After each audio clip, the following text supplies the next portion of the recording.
Assalamualaikum warahmatullahi wabarakatuh.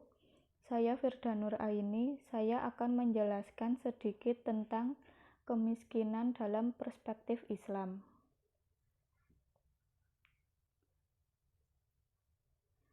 Kemiskinan adalah kurangnya sumber daya finansial oleh sebagian rumah tangga untuk memenuhi kebutuhan dasarnya. Kemiskinan merupakan fenomena sosial klasik yang sudah melekat dalam masyarakat.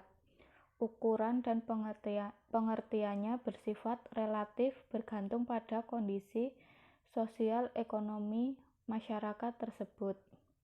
Kemiskinan merupakan problematika terbesar dalam kehidupan karena dampaknya terhadap banyak keburukan. Sebab kemiskinan membahayakan terhadap akidah seorang muslim dan akhlaknya.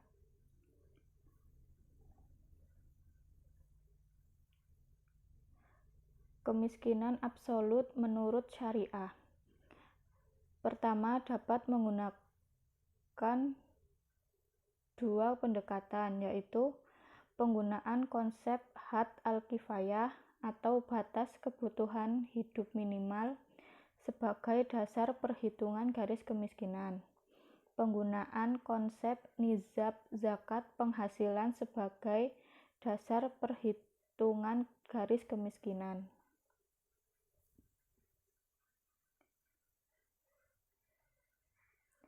Kemiskinan telah membuat jutaan anak-anak tidak bisa mengenyam pendidikan yang berkualitas, kesulitan membiayai kesehatan, kurangnya tabungan dan tidak adanya investasi, kurangnya akses ke pelayanan publik, kurangnya lapangan pekerjaan, kurangnya jaminan sosial dan perlindungan terhadap keluarga, menguatnya arus urbanisasi ke kota, dan yang lebih parah, kemiskinan menyebabkan jutaan rakyat memenuhi kebutuhan pangan, sandang, dan papan secara terbatas.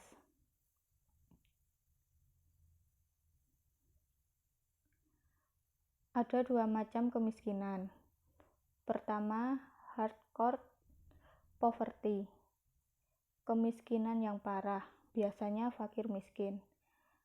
Kedua, general poverty, di mana kebutuhan dasar dapat dipenuhi, namun di sisi lain belum mencapai nizab zakat.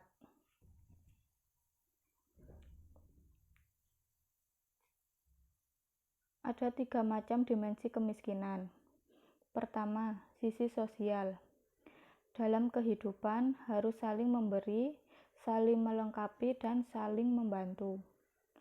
Salah satu penyebab kemiskinan terbesar di dunia adalah adanya permusuhan dan terjadinya perang.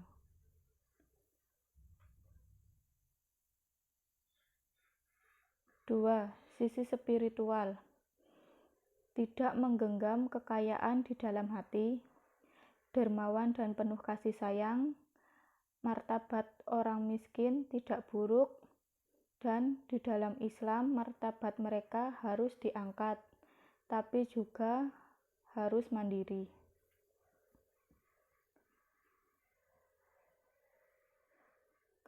Ketiga, sisi institusional.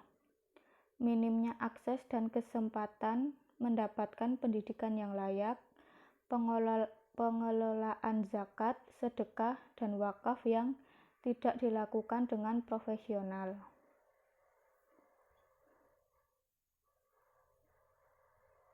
Kemiskinan timbul karena berbagai sebab struktural. Pertama, kemiskinan timbul karena kejahatan manusia terhadap alam. Kedua, kemiskinan timbul karena ketidakpedulian dan kebakilan kelompok kaya. Ketiga, kemiskinan timbul karena sebagian manusia bersikap zalim, eksploitatif, dan menindas kepada sebagian manusia yang lain, seperti memakan harta orang lain dengan jalan yang batil, memakan harta anak yatim, dan memakan harta riba.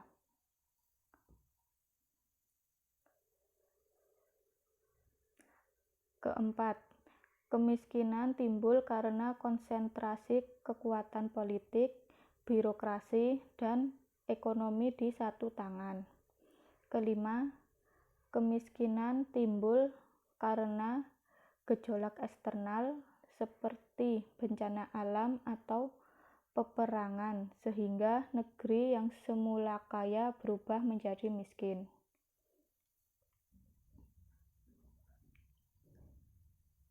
Namun demikian, tidak berarti bahwa kemiskinan itu lebih baik daripada kekayaan, karena dalam kemiskinan itu pun banyak sekali cobaannya. Oleh sebab itu, Rasulullah SAW selalu memohon perlindungan kepada Allah Subhanahu wa Ta'ala dari kejahatan yang muncul akibat kemiskinan ataupun kekayaan. Nabi bersabda, Ya Allah, aku berlindung kepadamu dari kejahatan dan siksa api neraka serta dari kejahatan yang timbul akibat kekayaan dan kemiskinan. Jadi, keadaan hidup yang terbaik adalah keadaan yang telah dipilihkan Allah Subhanahu wa Ta'ala untuk hambanya.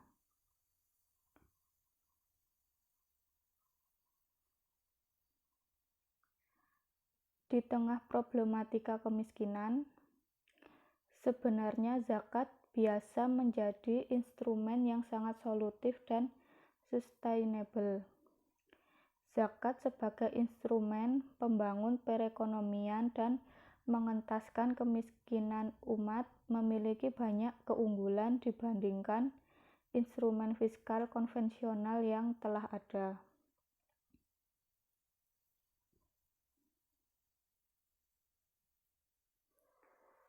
Zakat pada hakikatnya adalah distribusi kekayaan di kalangan umat Islam untuk mempersempit jurang pemisah antara orang kaya dengan orang miskin dan menghindari penumpukan kekayaan di tangan seseorang.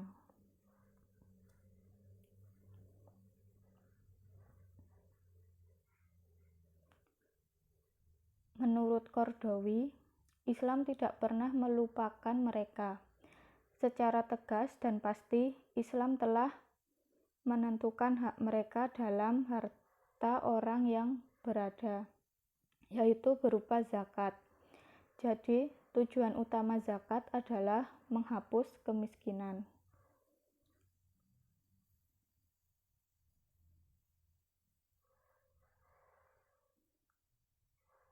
Sedekah merupakan kata yang sangat familiar di kalangan umat Islam. Sedekah diambil dari kata bahasa Arab, yaitu sodaqoh, berasal dari kata sid atau sidik yang berarti kebenaran.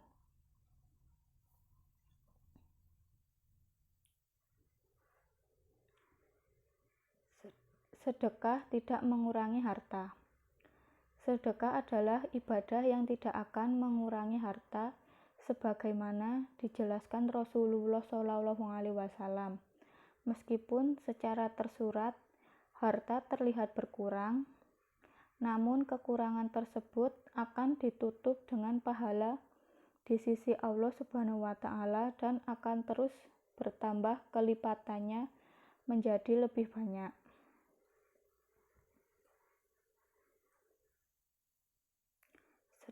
Sedekah menghapus dosa. Sebagai makhluk Allah Subhanahu wa Ta'ala yang tidak luput dari dosa, umat Islam memberikan berbagai keistimewaan untuk bertobat dan menghapus dosa yang diridhoi olehnya, salah satunya dengan sedekah.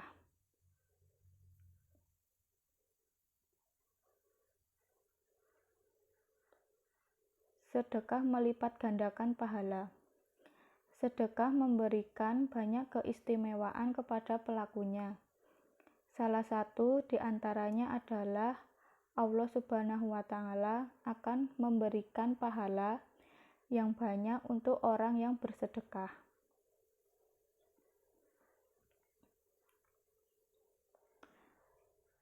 Wakaf Wakaf adalah menahan harta yang dapat dimanfaatkan secara tetap serta untuk dibelanjakan pada hal-hal yang layak ibadah ataupun mubah.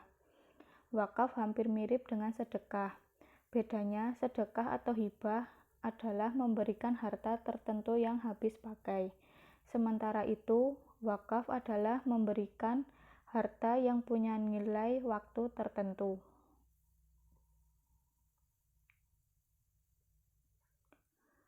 Perbedaan lain wakaf dengan sedekah adalah ibadah wakaf mengharuskan adanya pengurus yang mengelola harta benda yang diwakafkan. Secara umum, hukum wakaf adalah sunnah.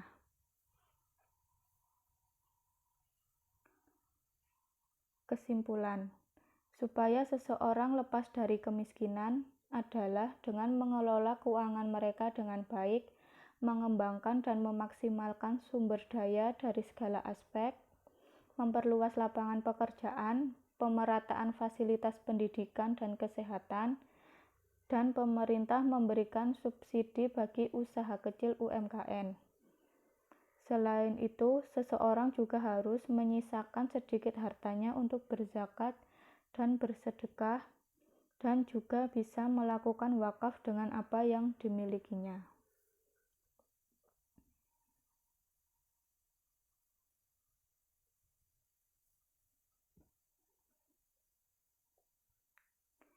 Sekian yang dapat saya sampaikan. Jika ada salah kata, saya mohon maaf.